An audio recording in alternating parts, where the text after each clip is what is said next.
वर्ष था 261 ईसा पूर्व। कलिंग की भूमि युद्ध की भयानक आग में जल रही थी। हवा में धूल, रक्त और दहकते मकानों की गंध मिल रही थी। सम्राट अशोक अपने रथ पर खड़े होकर मैदान का निरीक्षण कर रहे थे। उनकी सेना ने कलिंग के वीर योद्धाओं को परास्त कर दिया था, लेकिन जीत की कोई खुशी उनके चेहरे पर नहीं थी। विजय का मद चढ़ाने के लिए वह जिस उत्साह से आए थे, वह अब शांत हो चुका था। उनकी नजर एक टूटे हुए रथ के पास पड़ी एक युवा विधवा पर पड़ी, जो अपने मृत पति की लाश से चिपक कर रो रही थी। थोड़ी दूर पर एक बूढ़ा आदमी अपने जवान बेटे की शव यात्रा पर विलाप कर रहा था।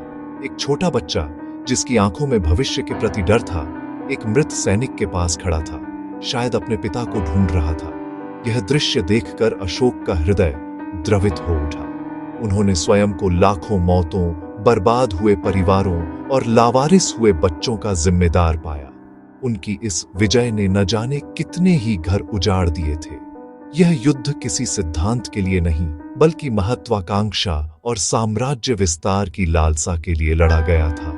अशोक की आंखें नम हो गईं। उसी क्षण उनके भीतर एक गहरा परिवर्तन हुआ। उन्होंने तलवार को नीचे रख दिया और प्रण किया कि अब वह धर्म के रास्ते पर चलेंगे, युद्ध के रास्ते पर नहीं। उस दिन के बाद सम्राट अशोक ने कभी युद्ध नहीं किया। उन्होंने पूरे भारतीय उपमहाद्वीप में अहिंसा, सहिष्णुता और करुणा का संदेश फैलाया। शिलाओं और स्तंभों पर उत्कीर्ण करवाए गए उनके धम्म के आदेश आज भी उस महान सम्राट की कहानी कहते हैं, जिसने युद्ध की विभीषिका देखकर शांति और मानव कल्याण का रास्ता चुना था। कलिंग का युद्ध उनके जीवन का अंतिम युद्ध था, लेकिन धम्म विजय की शुरुआत।